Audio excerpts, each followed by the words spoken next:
Hare Krishna everyone, welcome to the Welsh Yogi podcast. This is just a short announcement. A couple of the boys have gone travelling this week, so we weren't able to meet for a podcast this Sunday, but we've decided to upload Tarakanatha's class from the Sunday feast today. So without further ado, hope you enjoy the episode. Welcome to the Welsh Yogi podcast.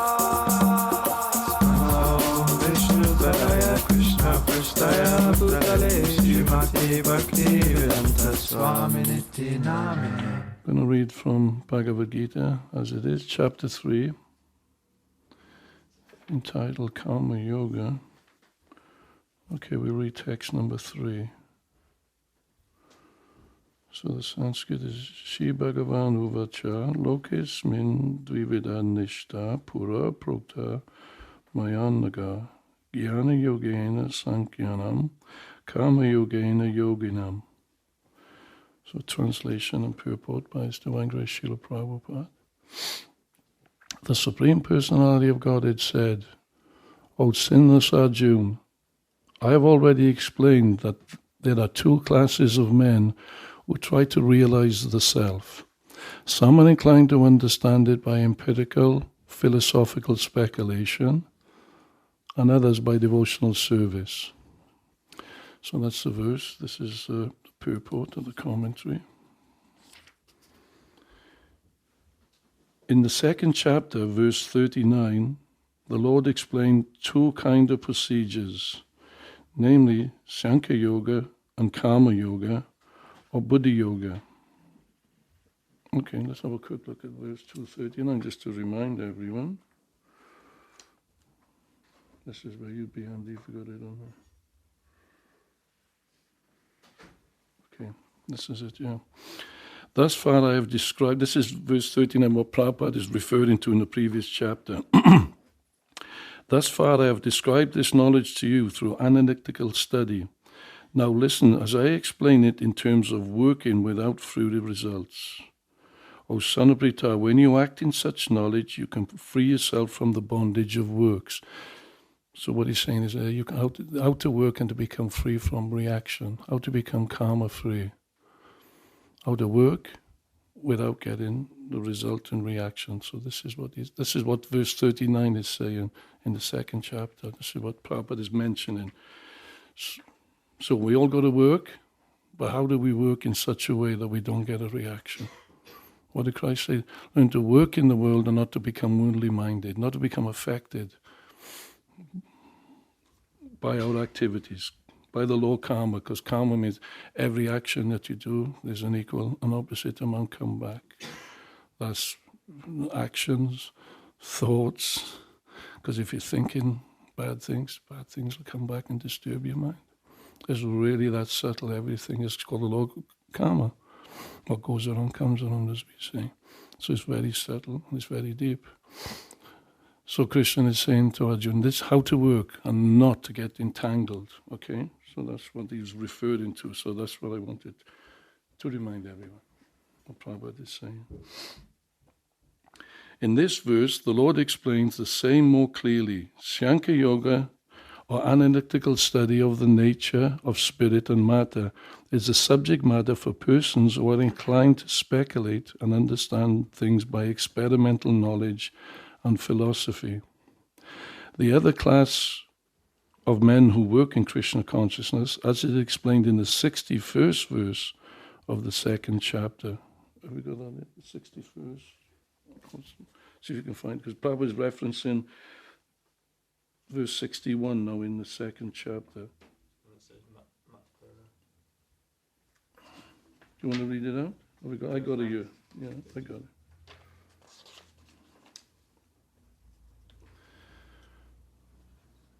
The senses are so strong and impetuous. That's 60. No, that's the next one, yeah. One who restrains his senses, keeping them under full control, and fixes his consciousness upon me, is known as a man of steady intelligence.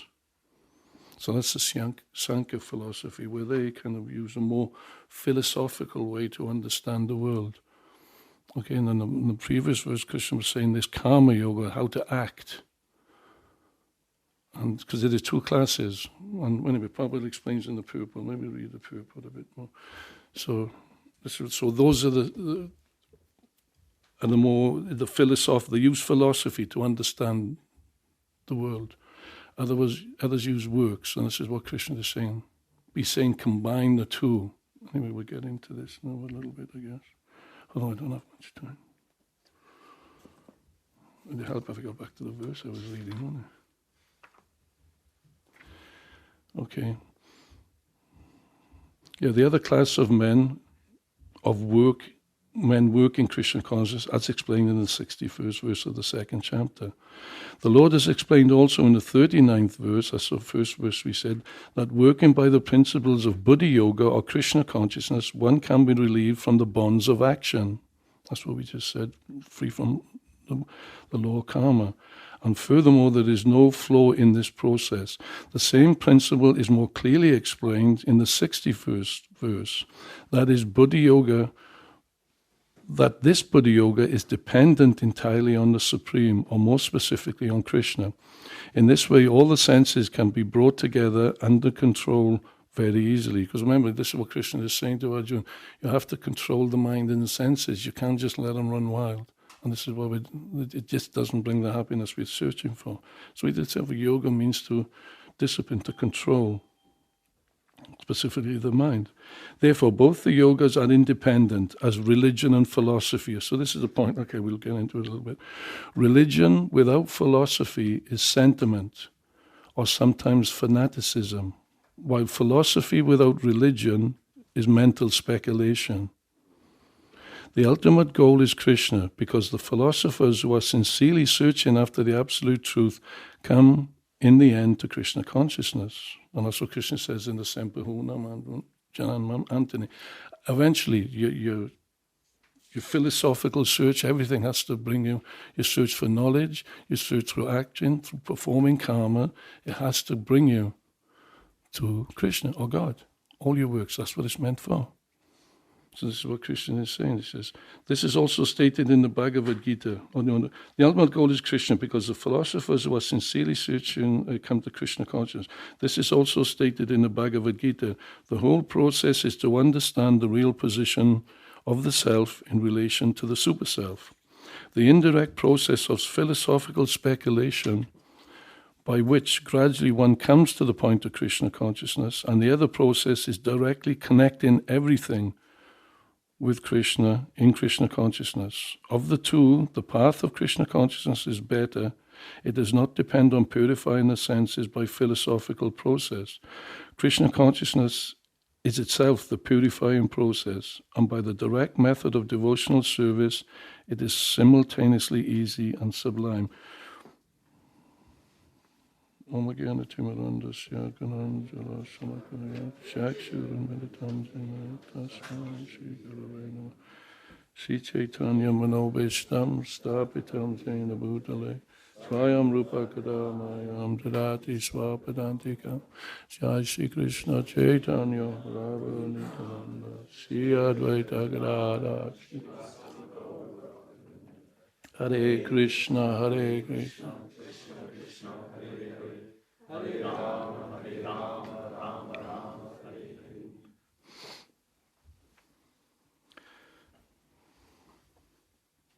So this is what Krishna is addressing Arjuna's doubt. He brings it up here in the 3rd chapter, and he'll bring it up in the 5th chapter. What is better, direct work or meditation? Sankhya Yoga or Karma Yoga? Work or just through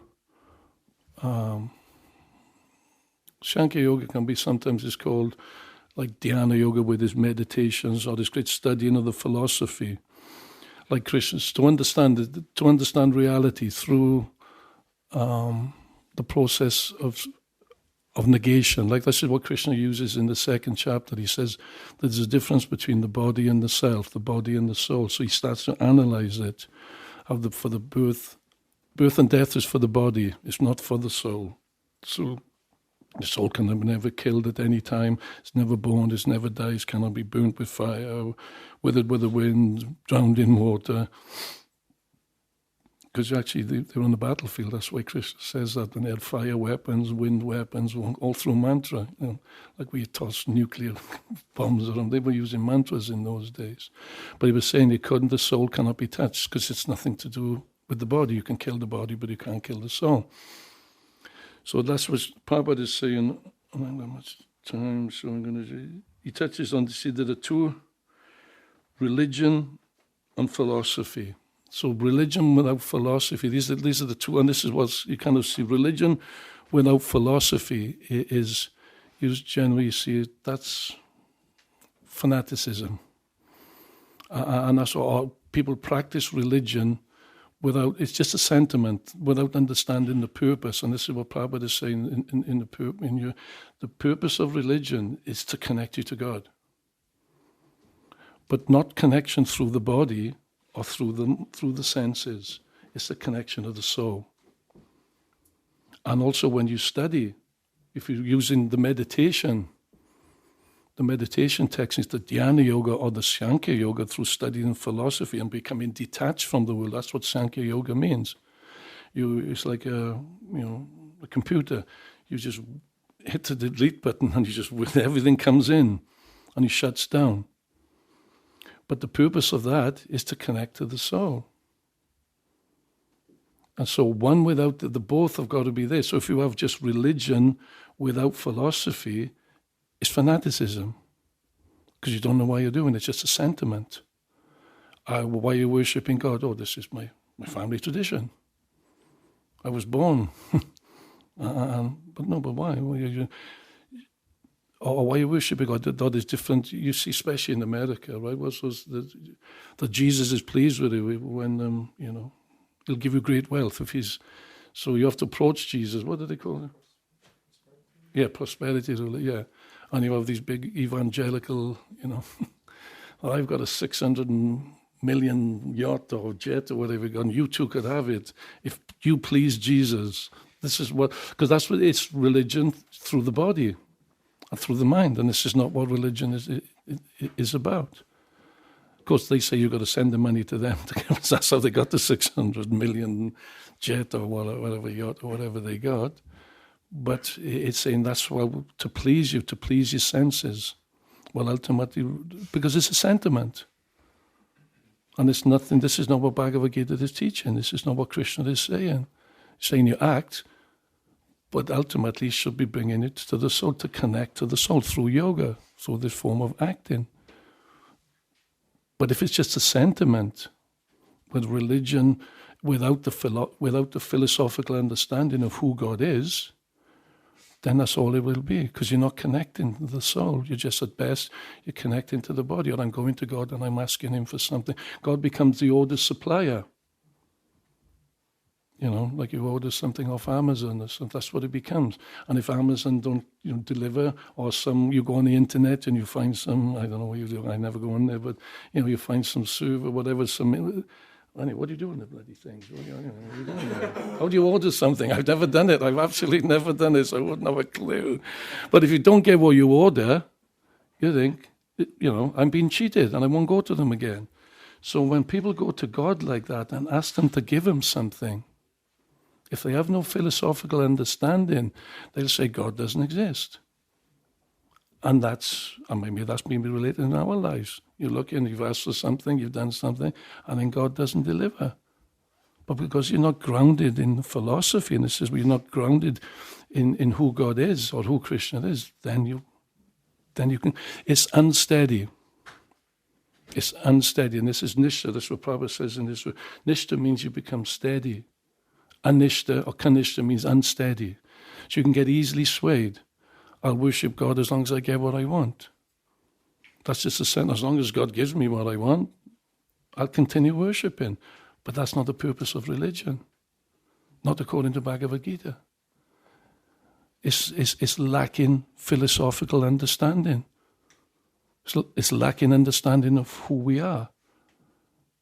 So when one acts not on the platform of the body, just go into God and ask him for something, and if you don't get it, then I don't believe in God. And there's not so many people like they become atheistic. like I said, even maybe it's in our own lives as well. When we ask for something, we try for something happens, and then we go, why are you doing this to me? You probably don't even exist. This is lacking philosophical understanding. This is religion without philosophy. Does everyone understand the point? That's clear, right? So I got to skip through a little bit real quick, but that's, so, we all, and then you practice religion, it becomes almost like, you have these nationalistic, I worship my country and I'll sing my song. Every country has a national anthem, and they'll have an Independence Day or a Republic Day, and so people who worship in that, in this ritualistic sense that, my country is better than your country, then my God is better than your God. And that's what it is. It's religion in the bodily conception of life. Everyone understand? That's kind of clear, right? It's just like that. It's kind of, this is what happens when you don't have philosophy. It just becomes a sentiment, and I'm right, you were wrong. My God's better than yours. It's an immature understanding of God. It's like, your kids in the playground, my father's bigger than your father and he'll beat your father up.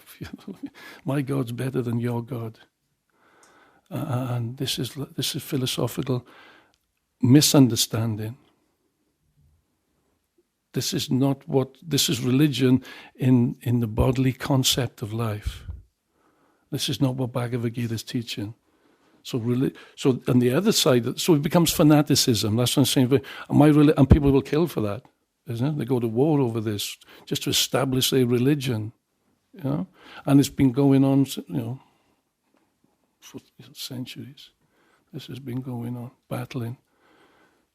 They say about Muslim terrorists now. I think it was Christians were the first ones, wasn't it? The Crusades and the Spanish Inquisition. So they try to, because they're convinced, my God is right, your God is wrong, and that's what they'll do.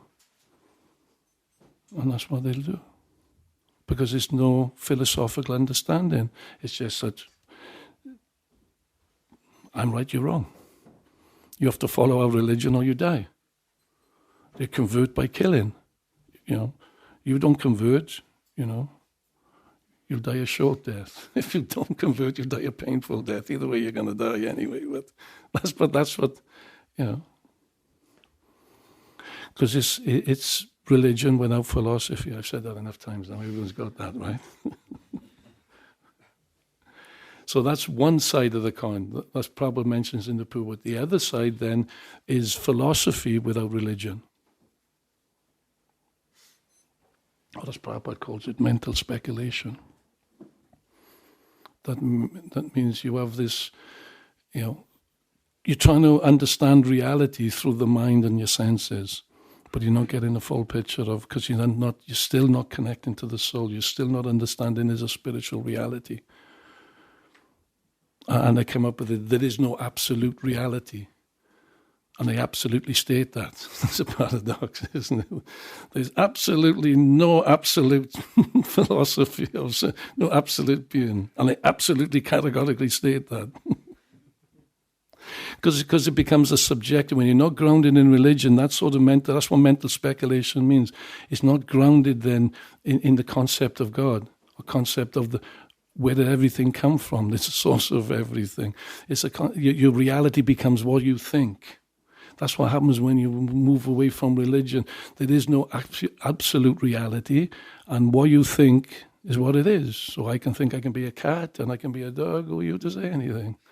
It starts going weird and wild. It goes wacky because you're moving away from the concept of God. That's what because you have no concept of reality. See, the other side of a concept grounded in God, but their way is the only way, and they're going to kill you if you don't convert. And then the kickback of that is philosophy without religion is anything goes. You can just begin to, and it started off okay with the concept they tried to understand, but they kind of, when you don't have grounding in philosophy, when you're trying to figure out what is reality, but then when they come to, because you're using the mind and you're not grounding it in philosophy, then anything goes.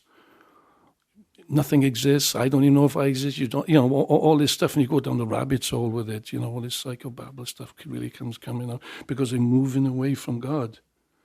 That's what happens when you take religion out of society. And this is what happens with the secular state. Science becomes prominent. And even in science, the science of philosophy says you can't ultimately define anything. You can say you have a possibility. You can't say nothing for definite because it's always changing. The only thing they say for certain, there is no absolute truth, and they absolutely state that. So it's all left up to the conjecture of the mind and what you feel. But the Bhagavad Gita say without, that's okay, but it's got to be grounded in spirituality. So what they're talking about spirituality is only on the mind and senses. It's out of control. They're using the mind, but there's only so much you can understand through the mind and through the senses. It's very limited. This is because you're not the body, you're not the mind, and you're not the senses. There's a whole reality which is beyond your conception. And then you're just conjecturing. And that's what Prabhupada means by mental speculation. You're just making it up. It's all in your head, John, isn't it? That's what they say. There's no absolute reality. It's a subjective thing. And whatever you want to make of it, and that's how you can just look in today's society, how wild that theory is now gone. You can just say what you like, be who you like, or you have to say anything. Because you've removed God. Once you remove Krishna, once you remove God, anything's up for grabs then. And that's what's going on in society. And people are becoming more and more confused and more bewildered. I've done it again. I've depressed everyone again. But this, so Krishna consciousness, this is what the Prabhupada said, well, we quoted that verse, the analytical study of combining working for God, but in the understanding you're not the body. That's what he meant by combining the both. The Gyan and the Karma come together, that's Bhakti. When you work, but with the understanding, you know you're not the body. Then you don't fight. Because it's just factions of, like science and religion, they're fighting. There's always been, they're fighting. There's always been, first of all, it was religion that was predominant. Now, when the Renaissance, was it Galileo and all that crowd, when they started coming, putting science, it was religion was the only way. But when the thinkers started, the Renaissance, Galileo, when they was looking at the stars, and then they say, no, that's not how it is in the Bible. So they started to, but no, religion, science is now on top. Because they just see religion has become fanatical. And that's what they say. Science and or thinkers say, or philosophical thinkers say, your religion is just fanatical. And then the religious are saying, you guys are wild, you're untethered, you're not grounded, you're just all these crazy thoughts is coming in. They say you're untethered because it's not tethered to spirituality when the philosophical speculation goes wild. So that's what's going on in society. They're at odds. That's what's going on. And now science is kind of getting on top. And you look at that's what secular society is. Darwinian theory is accepted as fact. It's completely bogus. But people are just kind of kicking back off religion because they exploit it. It's not because that's the problem when you have religion. They might have some not very good scruples, and they don't have very good high morals, and they'll have adultery, have affairs here and there and everywhere. So they're giving religion a bad name. So you're getting a kickback from it. So this is what Bhagavad Gita, so Krishna is saying. You're bringing because philosophy and they've been innovative. It's been there since ever. Science and religion has been there since ever. If you study the Vedic literatures, they've had mathematics. It was a Vedic conception of bringing the zero in, wasn't it? Because they were having like Roman numerals. You try and put 50 in Roman numerals. It's just because it's so difficult. It gets so clumsy when they got all these figures. But you put a 0, 9, 10, 20, 30. It just simplifies it. So this comes from India, the original of 0, apparently. So what I'm saying is science has always been around. The science of mathematics, the science of astronomy, it's always been there in the Vedic literature for thousands of years, but they've never gone to war. They don't fight each other, but they complement each other. Ayurveda is the science, of medicine. Dhanaveda is the science of political science and warfare. It's been around. But in modern society, especially modern thinking, religion's now got a bad name. And it's really they're kicking it out. But then this philosophical speculation without the soul, without God, it's just leading to mayhem and chaos, both ways. Because they're both wrong. They're both wrong. Religion without philosophy is fanaticism. And philosophy without religion is a conjecture of the mind. That's why there's mayhem going on. So how to combine the both, I hear you all ask. is you work with devotion. This is proper. Devotion means that's an expression of your love. If you love someone, you want to do something for that person. So our acts of devotion is an act of love towards God, but with the understanding that we're not the body. Then life takes on. It doesn't matter what bodily conception or what religion you're stuck in. It's not of any importance, because you're serving God and you're connecting the soul to God. And the value, that's why, and all life has value. That's why we're vegetarian. All life has value. Because you see in the soul. That's what I mean. Pandita Samadarshan, this is what Krishna said. To see equally. That's what because you can have a difference. You're not going to be equal. We all want this egalitarian state where everyone is equal. You can't have that materially. Some are more intelligent than others. Some are less intelligent. Some are more talented than others. It's just you can't artificially force everyone onto an equal platform. Some are more better looking than others. Some are ugly. Some are better. That's the way of the world. You can't change it. That's through the different karmic reactions. But for true equality, you have to come to the spiritual platform. Then you can see the soul. You understand there's a soul. And that's what you connect. When you understand there's a soul, then that's the soul you connect to God. That's back to yoga. With the philosophy you're practicing, you're working in the world. This is what Krishna said, how to become free from karma. That's verse 39. You're working in the world to understand you're the servant of God, but you're not this body. And when we practice that, that's called karma yoga or buddhi yoga, using intelligence then to guide it towards God, guide the soul towards God, and you're connecting to God. Otherwise, if you're just using religion on a bodily platform, asking for things, that's not what Krishna is about. That's not what God is there for. It's okay to do that, but understand that's not the goal of life. It's like going to God and asking, isn't it? You're asking for, like we generally go to God, let me pass my exams, give me good health, and, and all this. It's like going to, Elon Musk. He's the richest guy now. He's got like billions, trillions, whatever they got. It's like going to him and asking him for a pound or a tenner or something. The guy's a billionaire. Ask him for $1 billion. He's got it. So going to God to ask that for something material is like you're selling yourself short. You really are. You're really selling yourself short. You should go to God and ask to God to give you love of God, to give him love of himself, Krishna Prema. And that's what that act of devotion is. Because then you act and you're asking. That's the motive then. With the philosophical, you're bringing the philosophy and the devotion together. Devotion to God, but with a philosophical understanding, I'm not this body. And that's the first instruction in Bhagavad Gita. Fundamental building block. That you're not this body. Most people can't even wrap their heads around that. What do you mean I'm not this body? Of course I'm this body. No, that's not your identity. That's your temporary identity. Your identity is something which is constant. Well, we've all explained many times in these classes that you're going through. The body's always changing. From boyhood to youth to old age. You experiencing the body of a young child. It's you who's experiencing youth. It's you who's experiencing old age. It's you who experiences death. So who are you? So you have an identity, but that identity is eternal, but it's eternally not this body, because this body is constantly changing.